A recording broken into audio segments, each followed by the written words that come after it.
মুখ্যমন্ত্রীর Ghatal master plan বাস্তবায়িত করার শর্তে রাজনীতিতে ফিরেছেন তিনি। ঘাটালে বন্যা পরিস্থিতি পরিদর্শন করে জানিয়েছেন সাংসদ অভিনেতা দেব।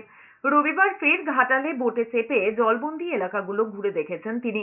মন্ত্রী জাভেদ খানকেও দেখা গিয়েছে দেবের সঙ্গে। পাশাপাশি নৌকা বোঝাই করে ত্রাণ সামগ্রীও নিয়ে যাওয়া হয়। পরে সাংবাদিকদের মুখোমুখি হয়ে সাংসদ দেব বলেছেন, মাস্টার প্ল্যানে যে সুপারিশ করে মানসিং কমিটি তা যদি বাস্তবায়িত হয় তাহলে ঘাটালের অর্ধেক নদী হয়ে যাবে।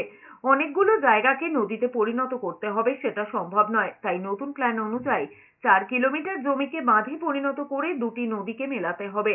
জুন থেকে ধরলে 3 মাসে ঘাটাল মাস্টার প্ল্যান হয় না।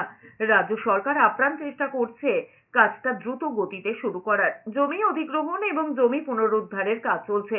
দেবের কথায়, ভোটের আগে তৃণমূল কংগ্রেস সরকার যে প্রতিশ্রুতি দিয়েছিল তা পূরণ হবে। তিনি দায়িত্ব নিচ্ছেন কারণ ঘাটালে এসে মমতা বন্দ্যোপাধ্যায় কথা দিয়েছিলেন। এই একটা শর্তের জন্যই তিনি রাজনীতিতে ফিরেছেন। ঘাটাল মাস্টার প্ল্যান রাজ্য সরকার করবে বলে মুখ্যমন্ত্রী মমতা বন্দ্যোপাধ্যায় এবং তৃণমূল কংগ্রেসের সাধারণ সম্পাদক অভিষেক বন্দ্যোপাধ্যায় দুজনেই কথা দিয়েছিলেন। মানুষ সত্যি খুব কষ্টের মধ্যে আছে এবং আজকে নয়, বছর কি বড় বছর আমাদের চেষ্টাকে মানুষের কষ্ট কিভাবে ভাগ করে নেওয়া যায় এবং মানুষকে এই সময় কিভাবে পরিষেবা যেন দেওয়া যেতে পারে। এবং অনেক বাড়িগুলো জলতলায় আছে, দেখতেই পাচ্ছেন, এবং অনেক বাড়িতে বাচ্চারা আছে, খাওয়া দাওয়ার অসুবিধা হচ্ছে। সেই প্রাণের জিনিসগুলো যেন আমরা পৌঁছতে পারি, এইটাই চেষ্টা।